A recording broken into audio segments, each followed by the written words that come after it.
kejadian pembunuhan yang terjadi di tanggal 4 November yang silam. Bagaimana rekan-rekan media lihat, di sini ada barang bukti dan tersangka juga sudah kita amankan. Ini berupa barang bukti yang digunakan oleh pelaku menghabisi nyawa korban, batu. Dan ada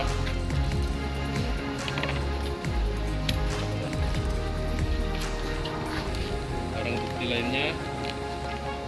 Ini kalung yang digunakan korban pada saat kejadian diambil oleh pelaku dan sudah dijual oleh pelaku. Dan ini uangnya yang digunakan untuk membayar hutang.